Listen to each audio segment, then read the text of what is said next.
So really quick, can you say and spell your name for us? Sure. My name is Mark Burnstein, Markburstein.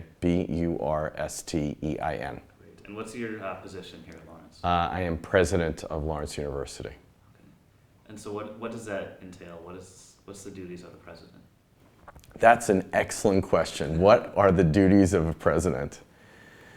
I think that in an academic institution, a president really is the coordinator, trying to move the institution forward, but also working within shared governance, which includes faculty, students, staff, and alumni. Perfect. Okay. So I guess what is your view on the racial climate kind of here at campus, on campus? Yeah, I mean, and I think, I know that you said earlier racial view on campus, but I think that the campus and the larger community are really intertwined in many ways, and it's hard to talk about one without the other.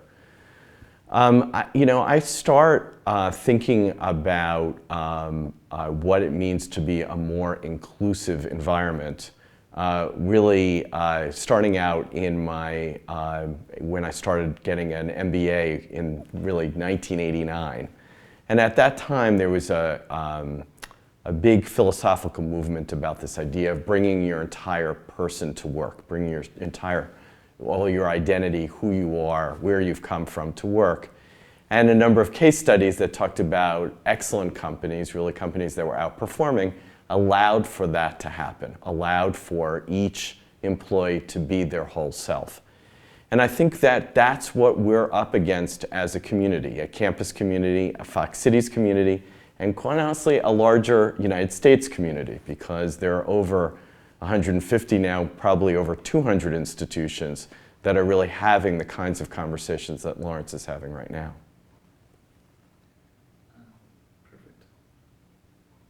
All right, so can you just, I guess, describe the sequence of events that happened in terms of this coded document for this fall that led up to publishing, and then maybe what happened afterwards? Sure. Well, I think you have to go back about 3 years, and in some ways you have to go back over 40 years, which is in 1972, students submitted a series of demands to the administration. And many of them, I would say, have been unfulfilled during the time period between 1972 and 2015. When I first came, we really started to focus on diversity and inclusion issues. And I think that that was certainly a theme for my predecessor as well. Jill Beck, her focus was primarily diversifying the student population. But to be a totally inclusive environment that includes faculty and staff, the curriculum, how we think about ourselves as an institution. So there were a number of initiatives that started thinking more broadly about the university. And many of those came from faculty committees or faculty, staff, and student committees making recommendations for us. So that would be like giving more resources to students, support their racial or ethnic communities on campuses through the Diversity Center or other places. It means hiring a more diverse faculty and staff, a host of other initiatives. Students, I think, were really smart about this, and the set of demands that were discussed with me in November of 2015 were really on the same themes of the things that we've been working on for the past number of years, and in some ways paralleled the requests from 1972. So it shows that we need to really make a more concerted effort against these initiatives to change who we are as an institution. And I would also argue as a Fox Cities community as well, since Lawrence has a symbiotic relationship with the Fox Cities. We really can't move forward without the Fox Cities, and maybe vice versa as well. Perfect. All right, so yeah, that was a great answer. Maybe if you could talk about maybe this fall specifically, the specific events that happened. I know there was, you had a meeting with students. Sure. Yeah. Sure. A student came and saw me during open office hours. We had been meeting actually with CODA through the fall, talking about different initiatives and trying to really speed up the implementation of a new framework around a more inclusive Lawrence. We had had a series of meetings through the fall. A student came and saw me during open office hours and invited me to a meeting, and that then turned into a meeting where the demands were submitted. This also parallels many other college campuses where demands were developed by students and are continuing to be developed by students, and there's a conversation with the administration about how to move forward. So I'm proud of Lawrence students for sort of picking up the initiative similar to what's happening in other colleges and being part of that conversation. So we had a conversation that night, and then over winter break, we really tried to meet through the shared governance committees. Again, back to this idea of the president isn't really a CEO of the institution. There are many different parts of Lawrence that make decisions. And we met through different committees to try to come up with a new framework, which we announced at the beginning of winter term. So what is that new framework that you announced? Yeah, we're really trying to accelerate the work that we have been focused on already, which is first from the learning perspective, enhancing ethnic studies, which is an opportunity for all of us, all students, to learn about issues of race, ethnicity, difference, which I would argue are essential themes, essential concepts that we all need to understand better to really be successful in the world today. Workplaces are very diverse experience for many of us. Some of us even have global jobs, which means going into different cultures and different environments. So trying to understand difference and working with people from different experiences is really critical, I would argue, for success in society today. So that means providing more resources for ethnic studies, hiring what we call a tenure line faculty member, as well as freeing up some other faculty member to teach within the program. We're also providing opportunities for all faculty and staff to go through cultural competency training. So trying to really learn how the language and how to work through sometimes culture clashes or different perspectives, gaining those tools, gaining those skills more for faculty and staff.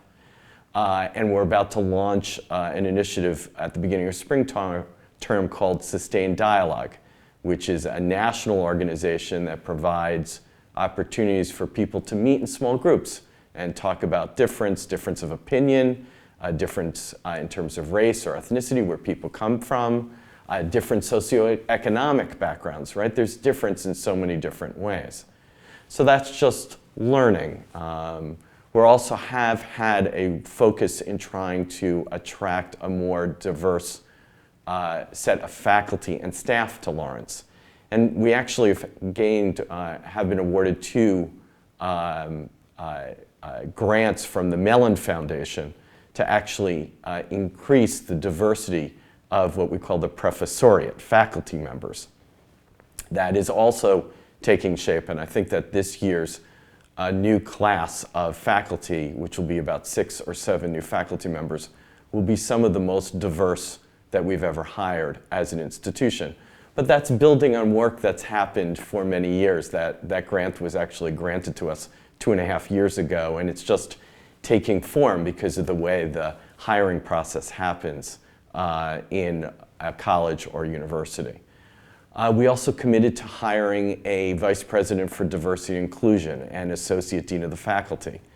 This is something that actually was requested by the President's Committee on Diversity Affairs 2 years ago. I think it will really be a great resource for us, and we've just started the search committee for that. And we also increased the resources for the Diversity Center. That was something that was in our strategic plan, which was written 6 years ago, and again, something that I think will be really helpful for all of us as a community. Fantastic. So going back a little bit going back to that document, when you first saw it, I guess, when it first came to your attention, what was your first thought? What came to your mind first? You know, one of the important responsibilities of a president of a college or university is to create an environment where all students and all members of the community can thrive. And I think what was most meaningful to me for that night was not necessarily the demands, but the experiences that students were willing to share with me. They were powerful, and I think that they very clearly illustrated how we as an institution can do a lot better than we're doing right now. Fantastic. You've addressed a lot of my questions already, which is awesome. I promise I'm not on Facebook right now. So what was the community's response to this document, as far as you know? Yeah, I think that change is hard for any community. And we see this on college campuses across the country, as well as the host municipalities where these institutions are located. And I think that our conversation, both on campus and in the Fox cities, is similar to what's happening in many college campuses and the cities that they are located in. I think for me, one of the concerns is that as a larger Fox Cities community, and I am a resident of the Fox Cities as well, and take that as an important part of my role and my responsibility, as well as my enjoyment, I'm concerned that Fox Cities residents think about these issues through Lawrence students' eyes, as opposed to thinking about it as a larger Fox Cities issue. And I think it's really important for us to really make us, meaning Fox Cities residents, to make that transition, to say, yes, Lawrence students are really being extremely capable leaders in helping us think about these issues, but we need to think about these as larger issues that are facing our communities right now, the various municipalities that make up the Fox Cities.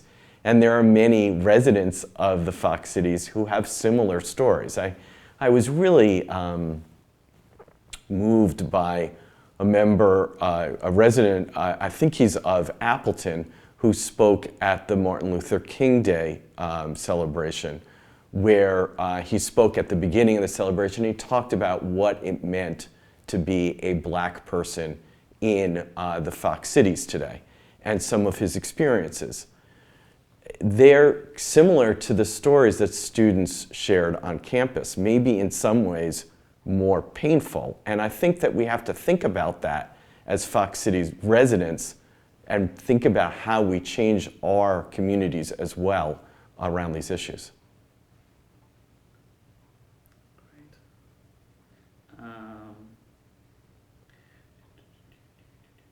So you talked about this relationship between Lawrence and the community. Mm-hmm. How can Lawrence help the community become more inclusive, more open? Yeah. So, how can the community help Lawrence be more inclusive? And I would also say, how can vice versa, right? I think it is, again, a symbiotic relationship. We're going back and forth. And an example of that symbiosis is the leadership that Tim Hanna and Kathy Flores and others have taken in Appleton that really are a great resource for us as a campus community. I think that, in the end, we're on a learning journey together. We're really trying to think about these issues and understand them better and grow from that. I don't think that any of us, no matter what our background or experience, can be perfect in interacting in an inclusive environment. We all stub our toes in some way as we navigate these issues. But I'm hoping that the Fox Cities can learn from Lawrence, and Lawrence can learn from the Fox Cities as we really try to make progress in this area and think about being, as we say, welcoming. Corey Chisel said at an event last fall that one of the performers from My Old Music said something like Appleton was everyone's second hometown. Well, that's an extraordinary way of talking about who we can be. But that isn't the case, I think, for everyone here. And trying to reach that goal for every single member of the Fox Cities, as well as the Lawrence community, could be a very admirable goal for us. Awesome, fantastic.